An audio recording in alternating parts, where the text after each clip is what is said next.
Uh, John Toom, Chief Sioux Falls Police Department, just here to provide you an update on some events that occurred yesterday in Hartford with the Minnehaha County Sheriff's Office. Josh Phillips is here, and then this morning in the city of Sioux Falls in relation to that incident. So turn over to Captain Phillips first, and he'll let you know. Good morning, Captain Josh Phillips here with Minnehaha County Sheriff's Department.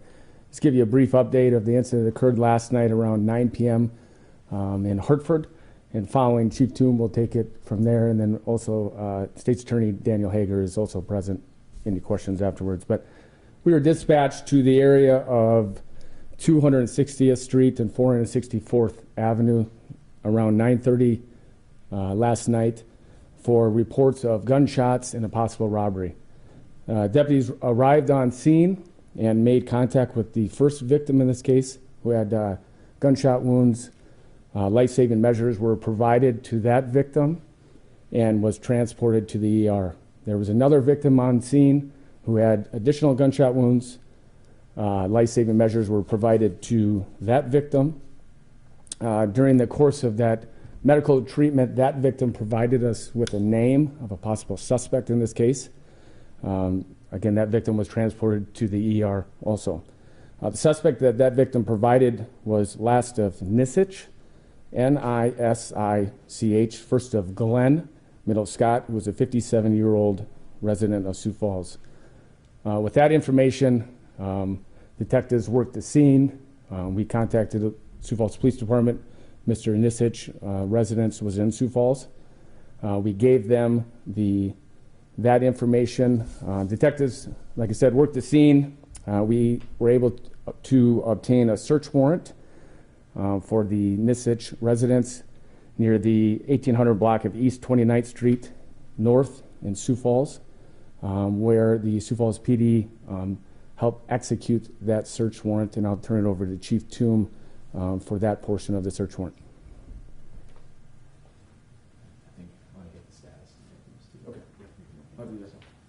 I apologize.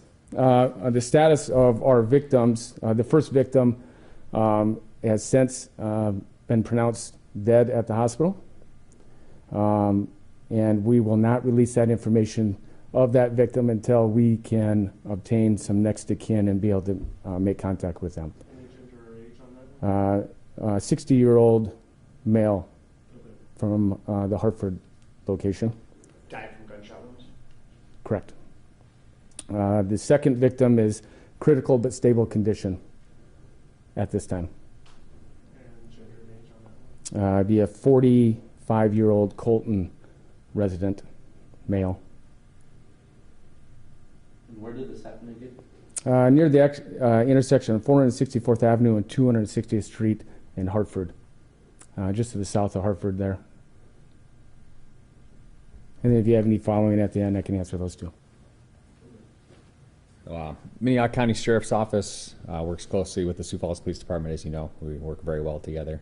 So this events were obviously on our agency's radar as well, and understanding that the alleged suspect was in the Sioux Falls area. So Minnehaha County Sheriff's Office worked and obtained a search warrant for the residence of Mr. Nisich, as well as and turned it over to the Sioux Falls Police Department for service of that search warrant.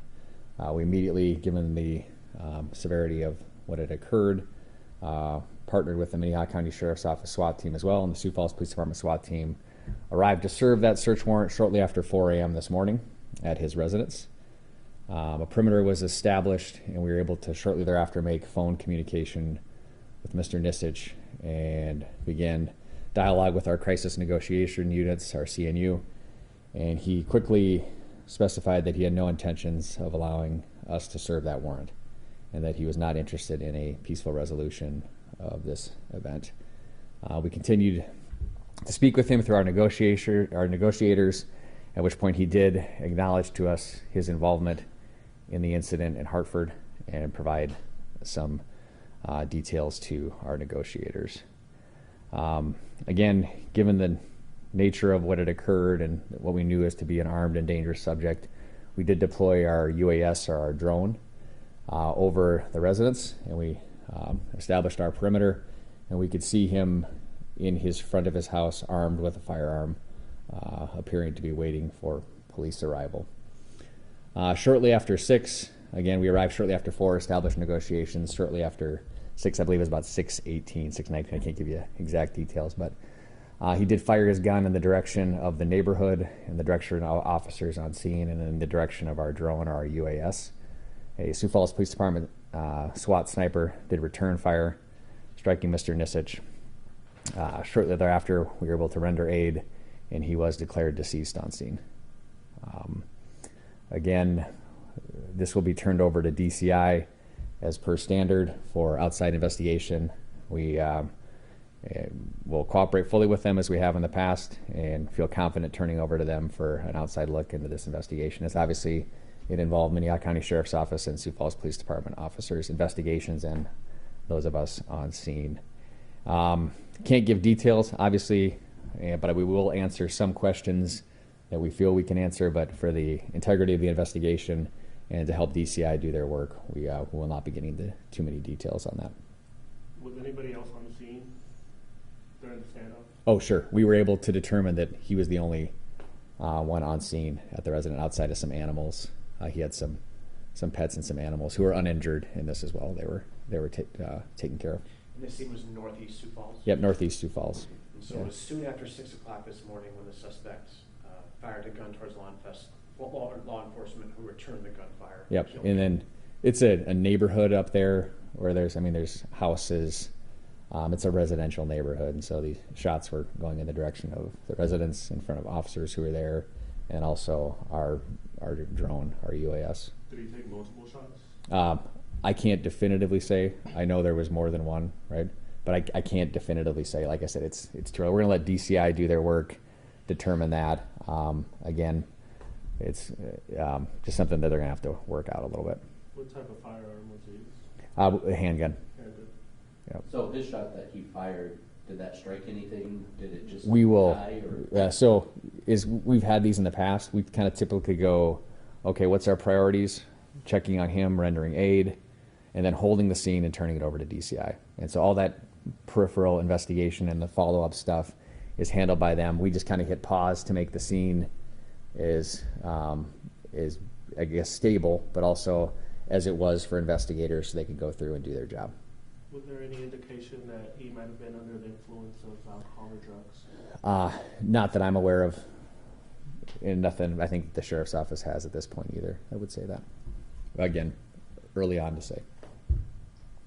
Any of the victims, were any of them related by any means? So Acquaintances, anything like Sorry, that? I'm going to remember to repeat the question. The question was, any of the victims related? And again, not that we're aware of. Did one shot from law enforcement kill the suspect? Or was it multiple shots? At this point, again, we're not going to get into details of what transpired there. So the DCI report will have that when we get to that. Is it only one suspect that you guys are looking for from the Minnehaha County? At this time, from the victim's statement and other evidence we obtained on scene, we believe it's just one individual involved. You said there might have been like a robbery that occurred. Can you go into details about what happened there? You know, I'm not going to go in details. We still need to speak to one of the victims, again, a more thorough investigation on that, but it was some altercation that occurred near that area. Was it a business, resident? A business.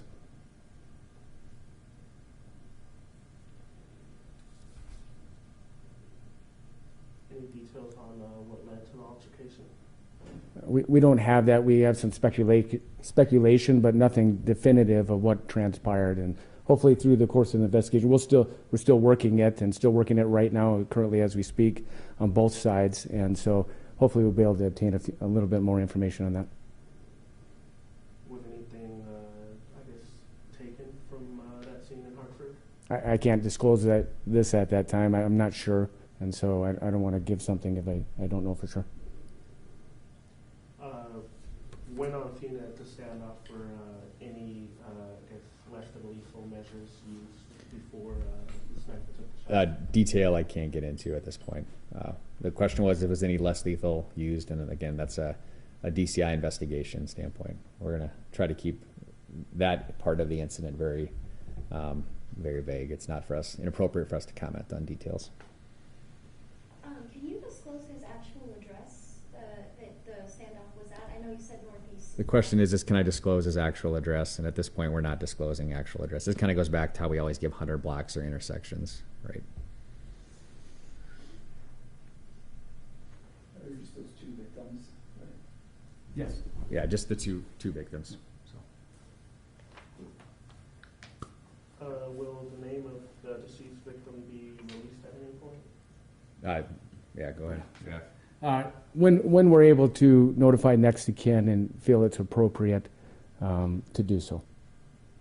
The shooting victims who survived, are they expected to recover from their injuries?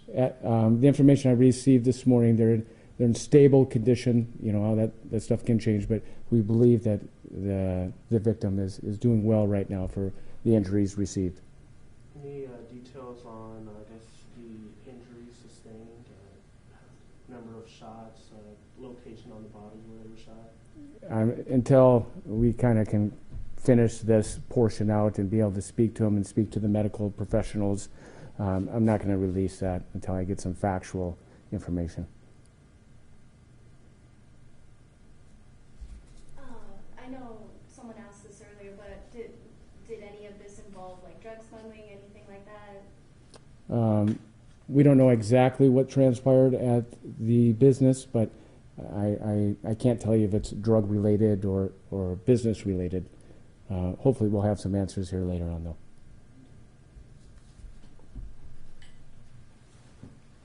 I spoke to some viewers when this had happened at the junkyard. What is No. I'm not going to disclose anything other than the 464 and 260th Street address. All right. Any other questions?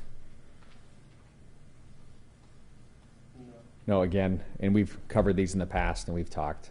We desire peaceful resolutions of these types of situations, and that's why we roll out the SWAT team, and that's why we roll out the crisis negotiators with the SWAT team. That's why we bring the elements in that we can, so we can open lines of communication and give people time, but ultimately we respond to people's actions.